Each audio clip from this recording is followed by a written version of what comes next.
Okay, ngayon po ay magluluto po ako ng, mahal ko, anong luluto ni Lolo? Ay, you don't know? Siyempre, yung fresh from our garden. Oo, nakaharbot ako ng gulay, kalabasa, sitaw, at saka kung yung mga spinach at saka dahon ng malunggay natin dyan sa labas. At saka ang main ingredients ko po dito is luya, bawang at saka sangkatutok na sibuyas. Anong sangkatutok na basura dyan? Po mainit na po yung mantika. Ngayon po igigisa ko na lang po muna yung luya.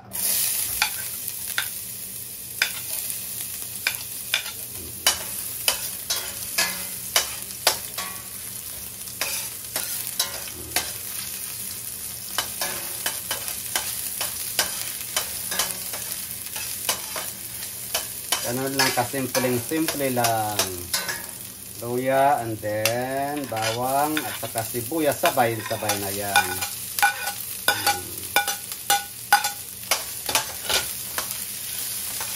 Simpleng pagluluto pero masustansya kasi fresh from our garden at saka organic vegetables pa.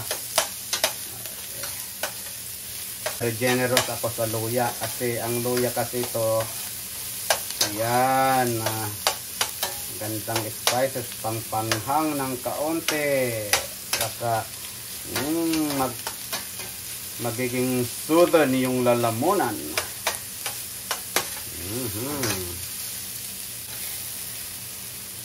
May hipon. Yan, hindi ko tinanggalan po yung balat ng hipon pero dinivine ko na to, tinanggalan ko na yung intestine po niyan sa likod. Yan po siya. Yan, kung makikita nyo po, biniyakan ko po siya dito. Yan, nawala na yung makwan yan. Kasi gusto ko kasi pag may balat. Yan. Hango. Okay. Noon lang, simple lang. Pagluto ni Lolo.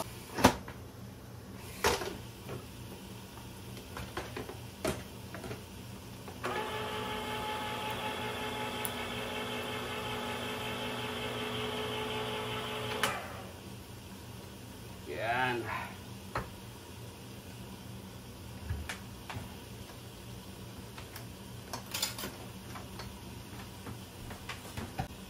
Ganun lang din po siya. Lalagay ko na po yung gata. Yan. Yes. Ganun lang.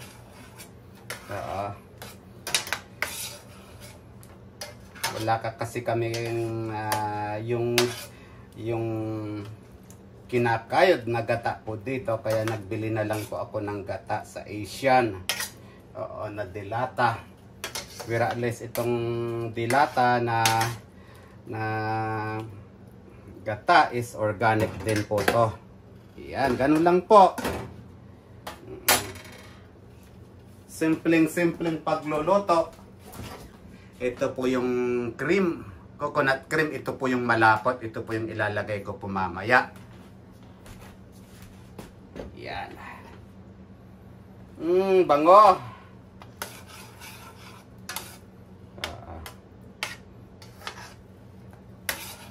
Palaputin ko po ng kaunti po to. Tapos saka ko ilalagay po yung gulay. Yan. Tapong ko na lang muna yung lata sa recycle.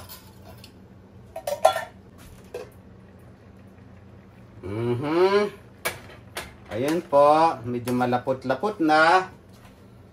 Ilalagay ko na po yung mga ingredients po dito na magulay. Sabay-sabay ko na po itong ilalagay. Ito po yung kalabasa, sitaw, at saka yung talong. Yan. Lang po siya. Ay, mayroon ako nakalimutan na hindi nahiwa na isa. Na. Ang laki. dito.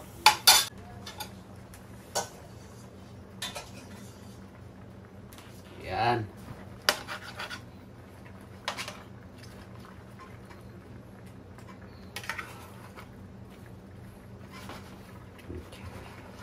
Makikita nyo po parang kaunti po yung gata po niya po to dito pero pag pagtakpan ko na po to, magko-condense po yung gata po dyan kasi mag-moist po siya. Maluluto na rin po yung magulay-gulay po dyan. Yan po siya. Okay. Yan.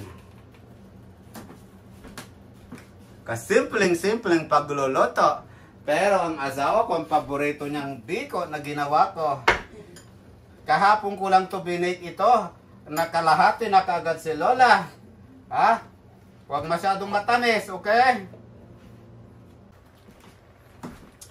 Oh, creamy, malapot-lapot. Tignan ko na po yung sabaw niya. Titikman ko na po.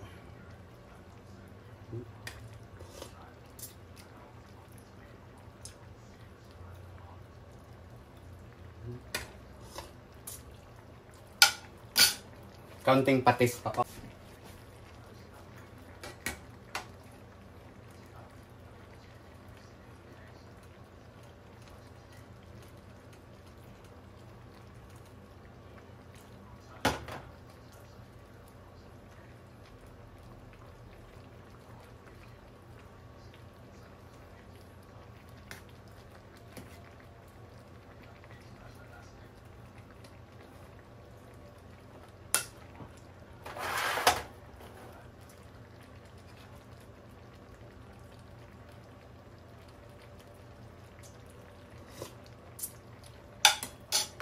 Wow!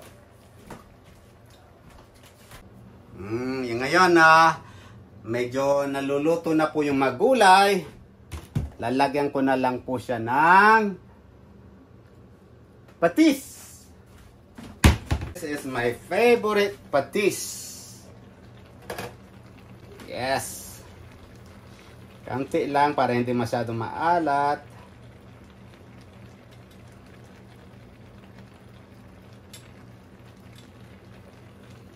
Yes.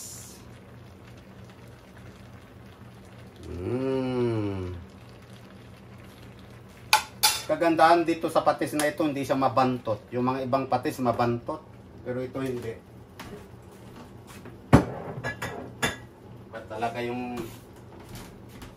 Ba talaga yung patis na yan, ha? Mahal nga lang.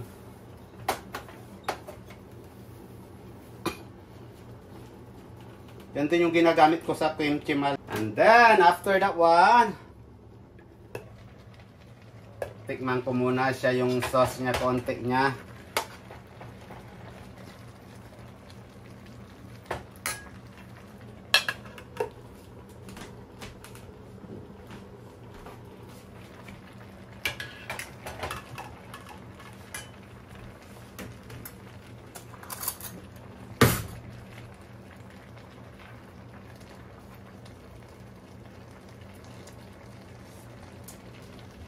Wow, sarap, malasa.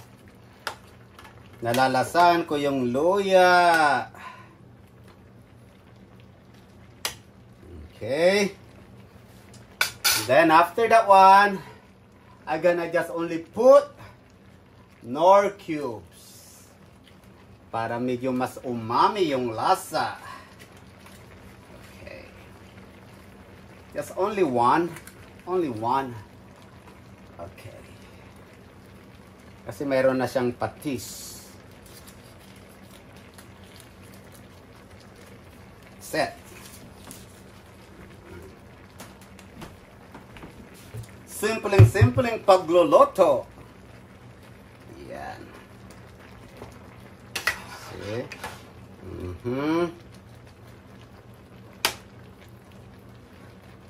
Yan. Lumalambot na ng kaunti yung mga kalabasa, saka mga sitaw, saka mga talong.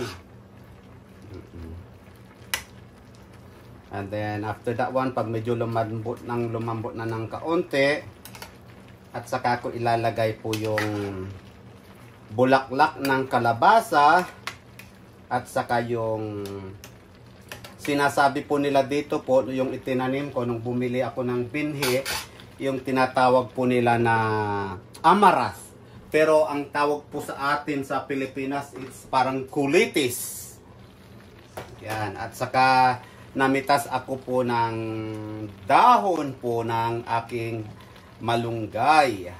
Ito po yung tinatawag po nila na moringa. Oo, na binili ko po dati po sa Filipino store po. Galing pa ako nung Maryland nung pumunta kami sa Virginia. Yan. Wow. Bango ng aroma. Bango, mahal ko. And then, ngayon po, ilalagay ko na po yung coconut cream kasi malapot-lapot na, naluluto na ng kaunti po yung magulay at ayokong masyadong ma-overcook po yung gulay ko. Yan po, tingnan nyo, malapot-lapot po yung cream. Yan. Pero ito po, hindi po to buo na ito. Kasi ginamit ko po to sa biko. Good. Outside. No, no, it's all from our garden. Di ba namitas tayo kahapon? Yeah, oo. It's a fresh one kasi maganda. Bait, bait.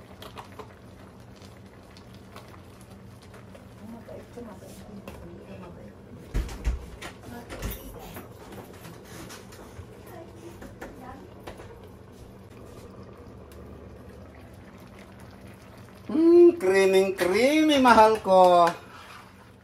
Yes, creamy. Creamy.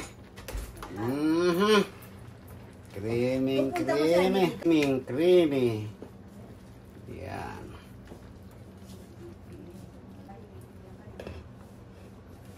Po. Nilang po siya. Pag medyo malambot-lambot na ng kaunti, and then that's the time na ilalagay ko na po yung mga dahon-dahon po. Mix ko na lang po to dahon ng malunggay, saka kaunting bulaklak ng kalabasa. Oops, tumidikit yung madahon ng mga pan. Okay.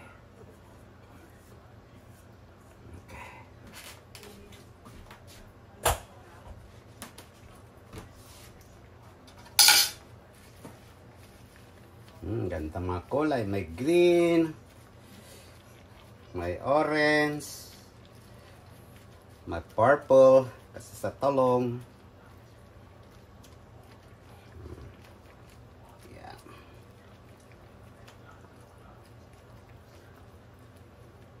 Matter of 2 to 3 to 5 minutes, yeah, luto na po yan. Hanggang na po siya kung luto na po.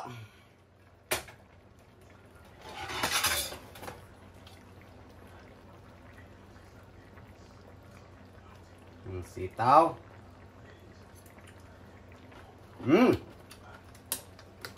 Tama-tama, hindi siya masyadong overcook. Kalabasa.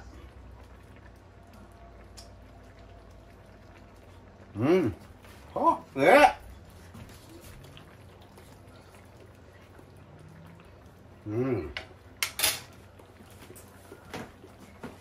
Yan na po yung output po ng luto ko po na ginataang kalabasa na may sitaw, na may talong, na may dahon po ng malunggay, dahon po ng amarat na kung sinasabi na colitis at sa kakaunting bulaklak ng kalabasa na may halong hipon.